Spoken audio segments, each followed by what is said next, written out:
Non, non, Alex, aujourd'hui je joue pas. Je dois trop bosser, vraiment. Et tu sais bien, si je lance le jeu, je vais jouer toute la soirée.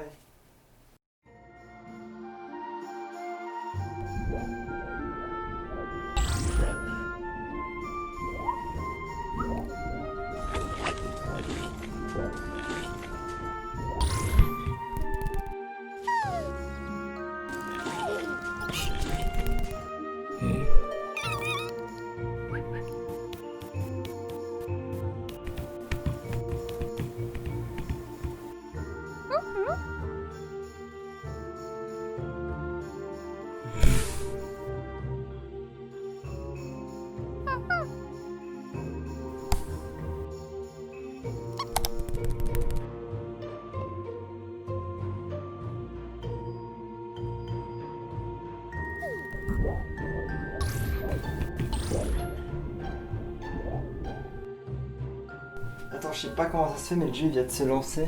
Bah alors on fait un donjon. On en fait qu'un seul, ok? Alors aujourd'hui, on se retrouve pour le premier partenariat sur ma chaîne YouTube. Et c'est pas pour un jeu mobile que je fais semblant d'aimer pour la durée de la vidéo. Ici, c'est pour un jeu que j'aime beaucoup et comme vous avez vu dans l'animation, c'est pour Dofus. Tout récemment, il vient de sortir une grosse mise à jour sur les 4 cavaliers de l'Héliocalypse. Et en plus de ça, vu qu'on approche de Noël, et ben ils ont remis l'île Noël sur le jeu comme chaque année. Et comme je viens de vous le dire, j'aime bien le jeu, mais par le passé, je l'ai beaucoup trop aimé. D'ailleurs, je l'ai tellement aimé que je crois qu'il m'a fait perdre des cheveux à l'arrière de ma tête. En gros, ma vie tournait autour de Dofus, au point que quand j'étais à l'école, quand je tournais la pelouse ou quoi que ce soit, toutes mes pensées étaient à propos de ce que j'allais faire sur le jeu. Je me disais, putain, il faut que j'aille au craqueleur pour dropper des pierres de diamant, pour me faire telle arme, telle arme. Une fois que j'avais terminé une activité, l'école ou quoi que ce soit, et que je pouvais me rendre enfin sur Dofus, j'allais dans mon lit et ma tête qui appuyait contre le mur. Et j'ai tellement passé des milliers d'heures sur le jeu que je me dis, à force que ma tête soit appuyée et frotte contre le mur, et ben je crois que ça m'a usé mes cheveux. Et là, à l'arrière de ma tête, je sais pas si on voit, mais j'ai une zone un petit peu plus claire. Et donc tout ça pour dire que j'ai Dofus qui est marqué à vie sur mon crâne. Enfin voilà, tout ça pour vous dire que je suis vraiment content d'avoir fait cette collaboration avec eux. Et si vous voulez tester le jeu ou tester la nouvelle mise à jour et me soutenir en même temps, ben vous pouvez passer par le lien qui est dans ma description.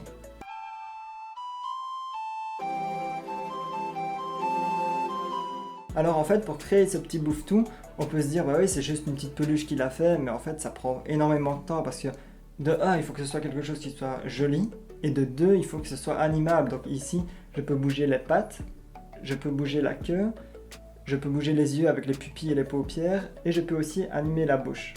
Alors ce qu'il fallait faire en premier ici, c'était penser à la structure à l'intérieur du personnage. Alors j'ai pas mal réfléchi quand même pour essayer d'avoir un truc propre et qui soit facilement animable et que ça me prenne pas non plus 3 mois à créer. Donc en fait ce que j'ai fait, c'est que j'ai redessiné un petit bouffe-tout de profil et j'ai imaginé la structure qui pourrait bien convenir à l'intérieur en me disant ouais, s'il faut animer les pattes, il me faudra des trous pour que je passe des fils de fer au niveau des pattes. Il me faut une forme assez ronde et voilà, j'ai pas mal cogité. Et au final, j'en suis venu à dessiner cette petite structure. Et alors, après cette structure, mon but c'était de la modéliser en 3D et de l'imprimer. Mais je suis pas encore assez doué en 3D, ça allait me prendre des jours, donc j'ai demandé à mon pote Bruno qui m'a fait ça. Je lui ai envoyé ces dessins-là et il m'a refait la structure exactement comme je voulais.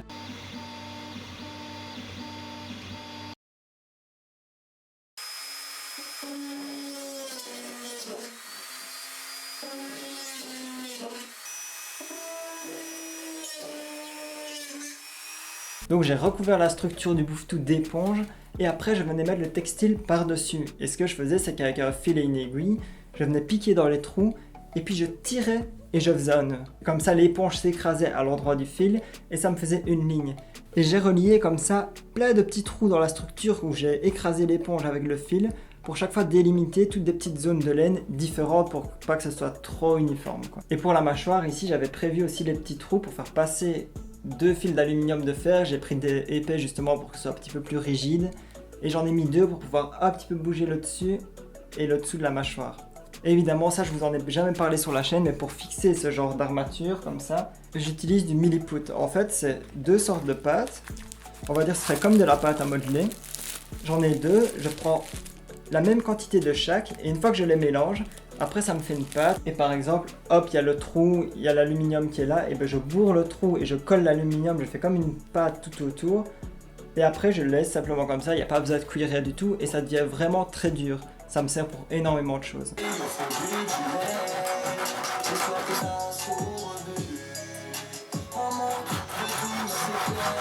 Les cornes, je les ai poncées pour donner ce côté d'usure. J'ai essayé de suivre la forme de la corne.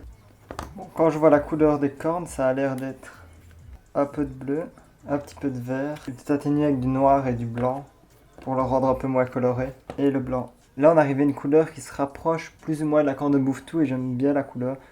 Je trouve qu'avec le rendu comme ça, vu que j'ai poncé avec un gros grain, on pourrait même croire que je les ai fait en bois. Et si je le laisse mat, je pense que ça rendra bien. Ici, j'ai les yeux du Bouffe-Tout. Je vais les peindre en blanc et puis après les vernir pour qu'ils soient bien brillants. En fait, ce que je veux ici, c'est fixer les yeux. Mais pour fixer les yeux sur du tissu, si je les mets juste comme ça et que je les colle, ils vont vraiment être en surface et j'ai envie qu'ils rentrent un petit peu dans le Bouffe-Tout.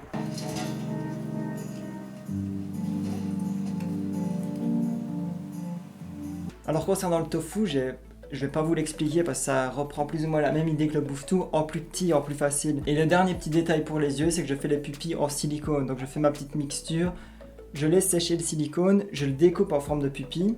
Et puis après sur le blanc de l'œil, j'applique de la vaseline. Et puis je viens déposer ma pupille dessus. Et ça fait en sorte que ça tient bien, mais que le silicone glisse aussi dessus. Donc je peux bouger les pupilles et les animer comme je veux.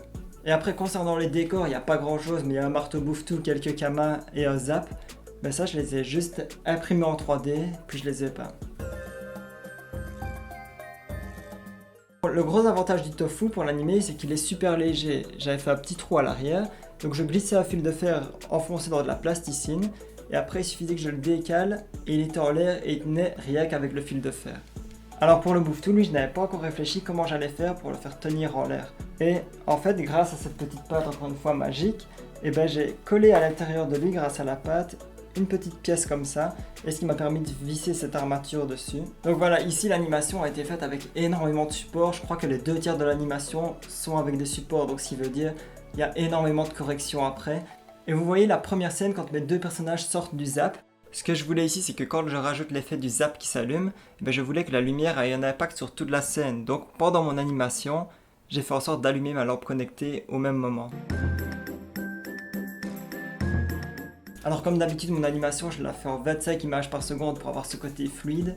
Mais ce qui veut dire que ici, je dois avoir aux alentours des 900 ou 1000 photos. Et il y a au moins 2/3 des photos avec des supports. Donc s'il fait 600 photos à corriger, j'ai fait quasi toutes les corrections de supports sur After Effects en animant des masques pour justement masquer tous ces supports. Et ça a pris quand même pas mal d'heures. Et après, j'ai aussi fait quelques petits effets comme par exemple le zap qui s'allume ou le Bouffe-Tout quand il rentre dedans, il se fait un peu absorber. Tu vois, il rentre pas simplement dedans tout droit. Enfin voilà, maintenant je vais vous montrer l'animation sans aucune retouche et sans aucun effet.